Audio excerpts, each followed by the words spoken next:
Salve, salve galera do Central HQ, bem-vindos a mais um vídeo de aquisições com breves resenhas. Eu me chamo Fernando e a maioria dos materiais que eu adquiri foi junto à loja Liga HQ, a melhor comic shop do Brasil. O link está na descrição desse vídeo. Lembrando que a Liga HQ agora também é editora, né? Tá lançando um sábado qualquer do Marco Ruas.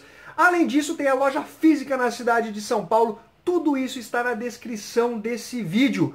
Além disso, galera, não esqueça de compartilhar os nossos vídeos, se inscrever, curtir e deixar o seu comentário.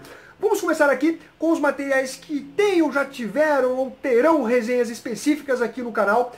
Esse aqui já teve, mas eu gostaria de mostrar, inclusive mostrei em outro vídeo de aquisições, mas essa aqui é a versão para assinante de Fullmetal Alchemist. Ele vem com essa sobrecapa aqui que se transforma num pôster muito legal, galera. Olha só. Então essa versão aqui é para assinante. É uma série que tem 27 volumes. Então para quem vai comprar toda ela, eu recomendo, até porque você vai poder pegar ela com desconto. O outro material é Manual do Escoteiro Mirim, publicação da editora Abril Jovem, material em capa dura. E tem esse formato aqui, meio pocket, né? Olha só. Guerras Secretas, que já teve resenha aqui no canal. Essa é a primeira edição, um material que promete demais. Quem não vai acompanhar Guerras Secretas, né? Tá bombando aí, cheio de tains especiais. Outro material que terá resenha é Thor, o Deus do Trovão. Esse aqui é o volume 3, O Amaldiçoado, dando continuidade a essa série fabulosa escrita pelo Jason Aaron. Já não é mais o Zabik Hibik, mas a série é foda. Esquadrão Suicida, Chute na Cara, a estreia do Esquadrão Suicida dos Novos 52. Essa publicação que compila as edições 1 a 7 já teve resenha específica desse material.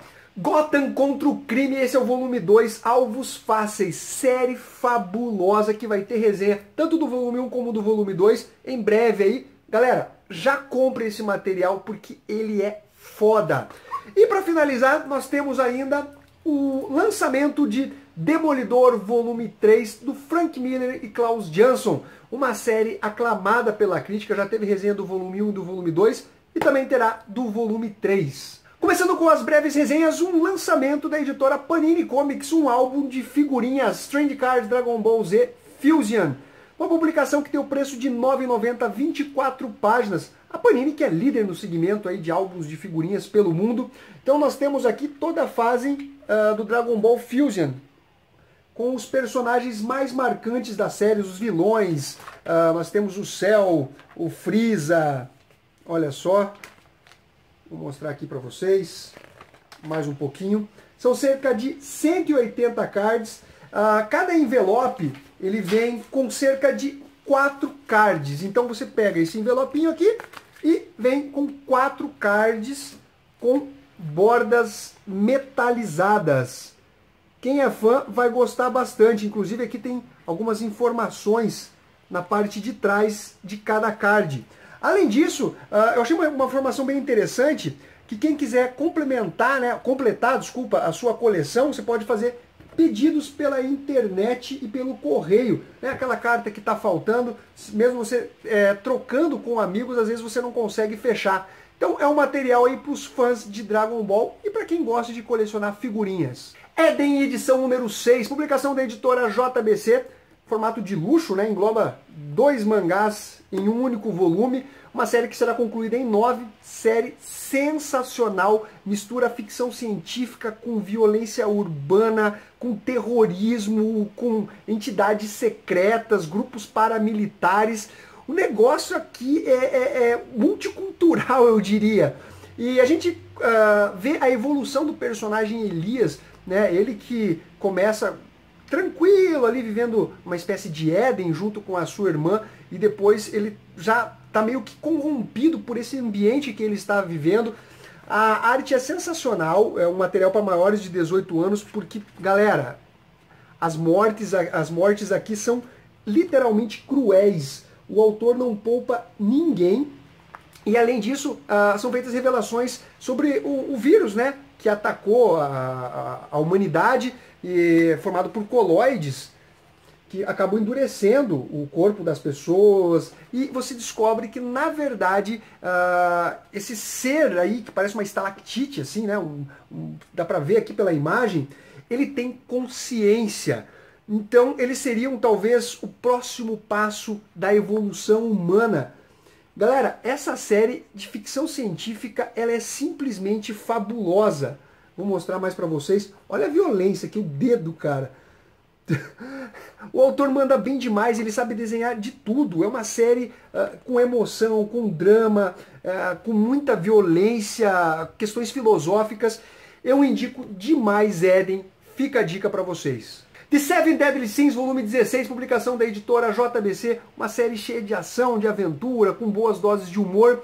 Nós temos aqui uma pausa nesse enfrentamento dos 7 pecados contra os 10 mandamentos e temos um apanhado sobre a vida da Diane, ela que é aquela gigantona, um dos pecados capitais. Aliás, o pecado da luxúria só faz merda, que é essa garota aqui.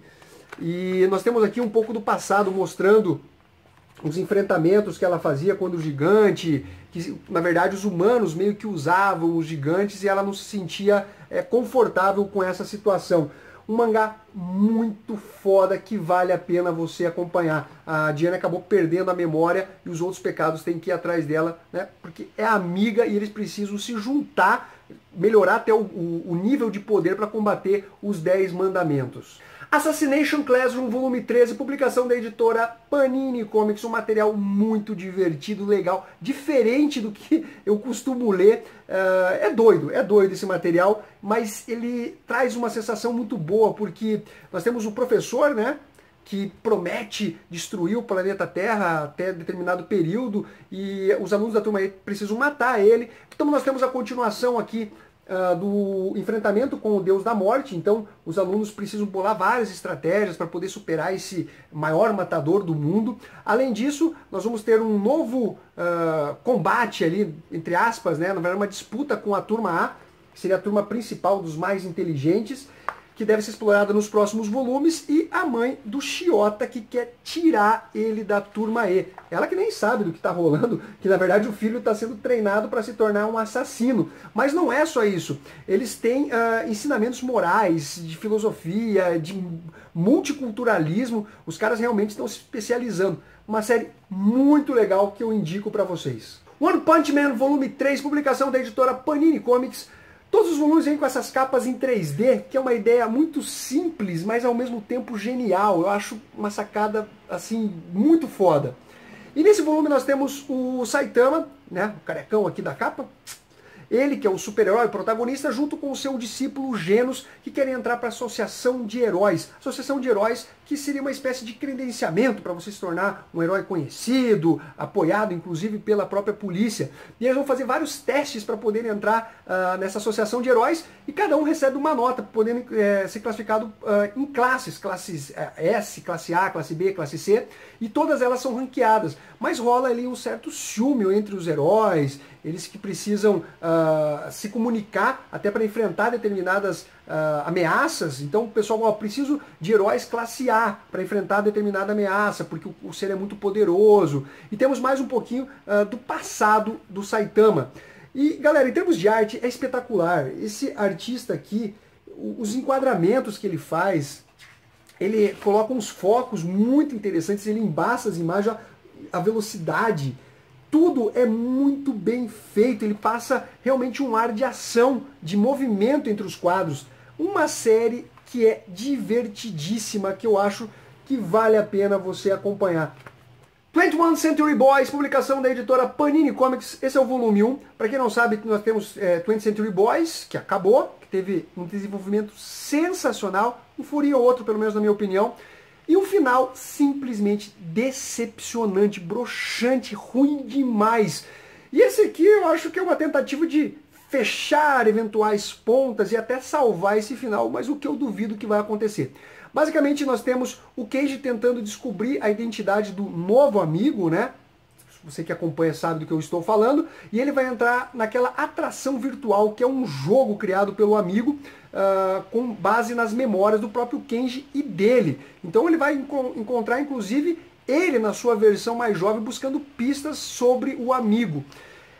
Galera, olha só, é legal, ele tem um desenvolvimento bacana, mas o final ele tinha que ser algo mais épico, mais interessante, que chamasse a atenção, que deixasse o leitor de boca aberta. Porque você tem um desenvolvimento muito interessante durante toda a trama e o final você fala, só isso? Acabou? Sabe? As coisas elas estão acontecendo e se resolvendo de forma muito simples e fácil. Por exemplo, de repente apareceu a ONU. Agora nós temos a ONU que fala, nossa, realmente o amigo estava errado. Agora, e o amigo que se tornou uma espécie de presidente do mundo.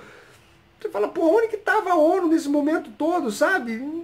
Sim, não deu, galera, não deu. Eu vou esperar o outro volume para poder falar de toda a série, né? Fazer um apanhado geral dela.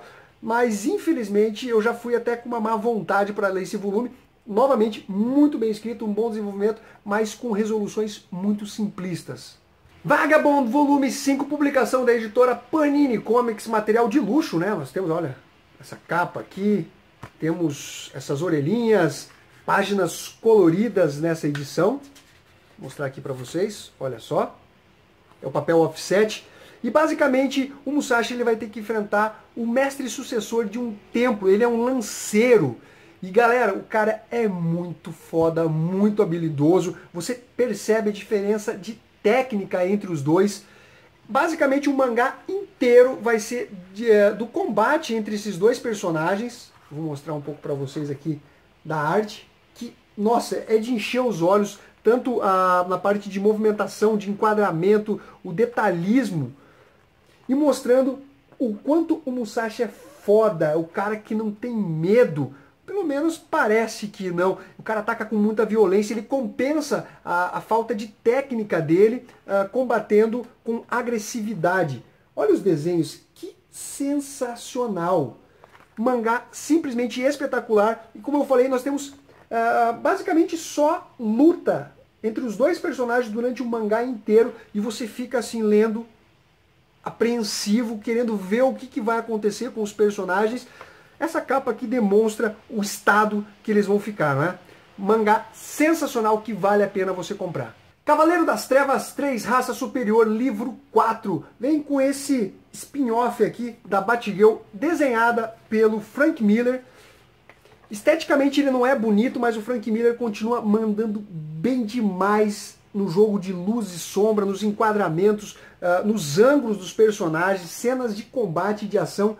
Ele domina como ninguém. Eu adoro a arte do Frank Miller. O que eu não gosto é basicamente da colorização. Eu acho essas cores aqui muito aberrantes. A Batgirl que está combatendo um monte de meliantes ali no cais. Estão pedindo o pescoço do Batman. E aqui nós temos uma das capas variantes, né? Essa aqui do Brian Bolland. Não tinha como não pegar essa capa, pelo menos na minha opinião, a melhor do livro 4. A série é escrita pelo Frank Miller e Brian Azzarello e desenhos do Andy Kubert. O Andy Kubert está fazendo um trabalho bem decepcionante, ao meu ver, ainda que eventualmente ele imite um pouco o tipo de enquadramento e sombreamento que o Frank Miller faz. Então nós temos aqui a continuação da edição anterior, obviamente, a Lara dando um pau no Superman, a Lara que é filha do Superman com a Mulher Maravilha. Os kryptonianos da cidade de Kandor, eles fugiram e simplesmente estão tocando o terror na Terra. E o Batman, Bruce Wayne, terá que entrar em ação novamente. Uma série que está cada vez ganhando mais corpo, evoluindo mais em termos de desenvolvimento de trama, de apresentação, de contexto de roteiro. E eu acho que está prometendo, galera. Tá com umas boas sacadas do Frank Miller. Vou mostrar aqui um pouquinho para vocês. Olha só.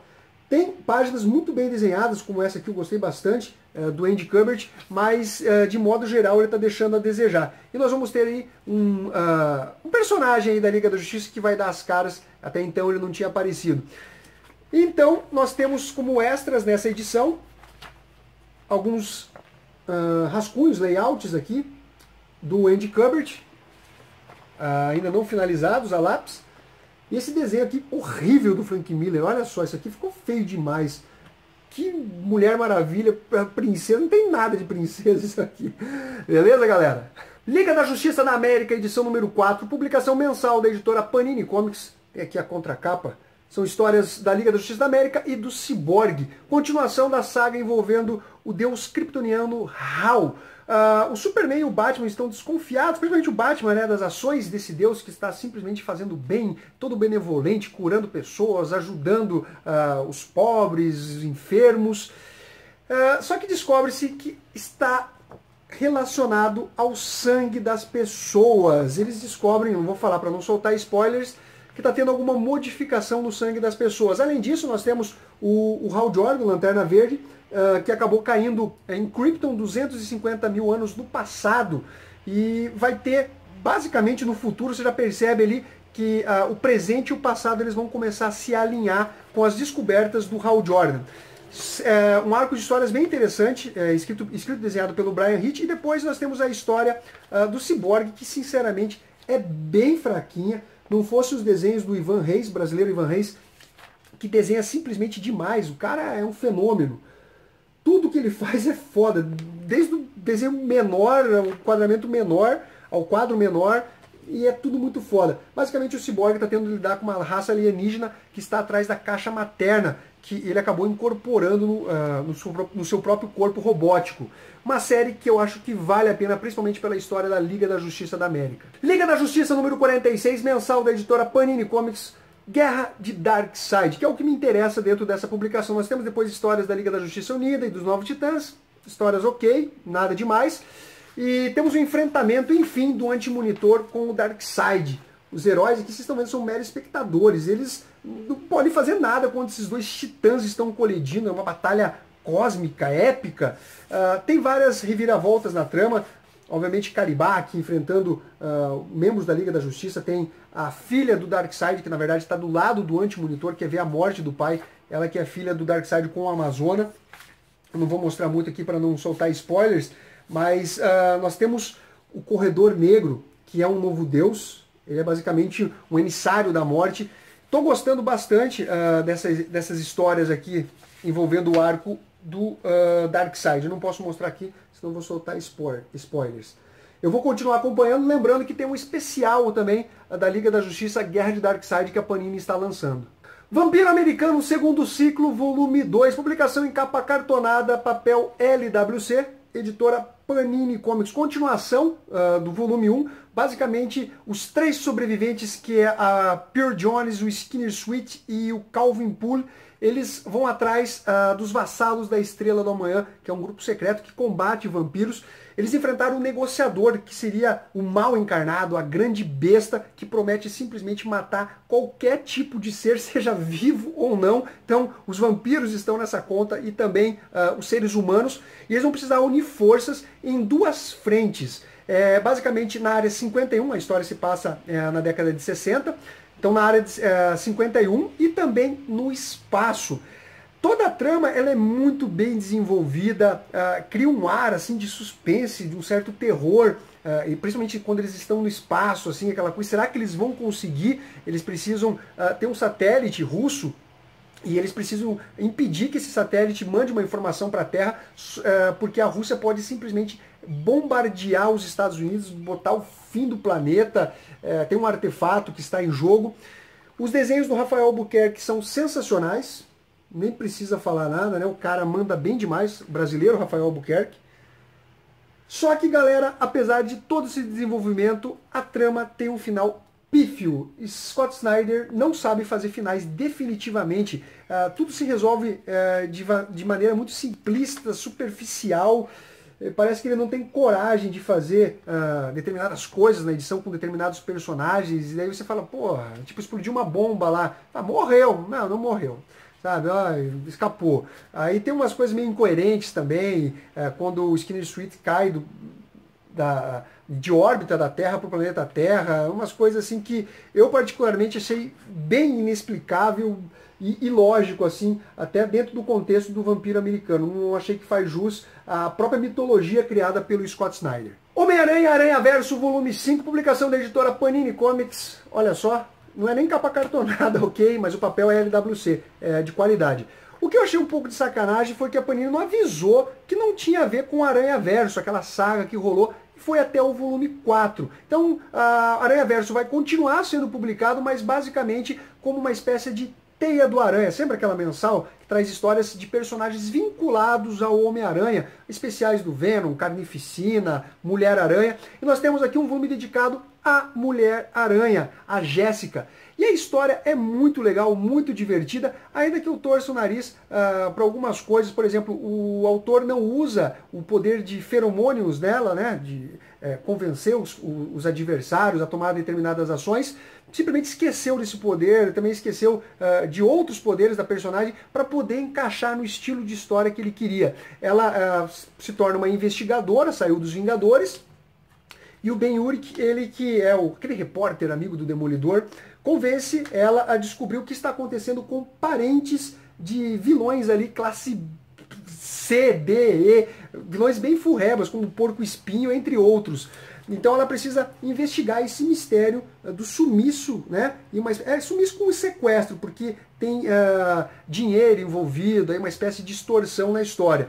E tudo muito legal, divertido. Ele tem um ar assim meio, sabe, Gavião Arqueiro, quando você quer um pouco copiar aquele estilo de história. Até a arte você percebe que tem uma pegada nesse estilo, olha só. Mas é uma trama bem divertida, tirando esses pontos negativos que eu mencionei com relação às características físicas da personagem. E depois nós temos um complemento com uma história do Homem-Aranha com um mistério que, sinceramente, não cheira e nem fede. Vingadores, os heróis mais poderosos da Terra, edição número 16, a última, né? Porque agora vamos entrar em Guerras Secretas, a Mega Saga. E basicamente nessa edição nós temos histórias somente do Loki, agente de Asgard, e também do Capitão América e Poderosos Vingadores. Tem uma história curta do Hulk que eu vou mostrar para vocês. Então nós temos aqui o jovem Loki que vai ter o confronto final com a sua versão maligna do futuro. Vou mostrar aqui, ó, ele até muda para aquela versão feminina dele. Olha só. E Asgard vai enfrentar a horda de Hela, que é a deusa da morte asgardiana, ela que está sendo convencida pelo Loki, né, aquela versão maligna do futuro, a combater Asgard. Então vai ter um confronto entre essas duas tropas aí. O Odin tá muito louco, usando até uma metranca, vou ver se eu acho aqui, ó. Olha só. Achei meio hilário aqui, usando uma arma terrestre para combater as hordas da Hela.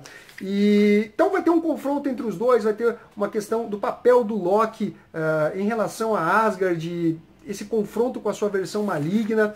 Uma história muito legal, eu gosto bastante de Loki, agente de Asgard. E depois, galera, nós vamos ter aqui uma história bem curta, que na verdade é para mostrar o paradeiro da Lyra, que é a filha do Hulk, com a Tundra. Que, se vocês acompanharam as edições anteriores, o Dr. Jade, né, estava procurando ela, achou que tinha matado, porque aquela sua versão Extremes acabou passando dos limites, enfim.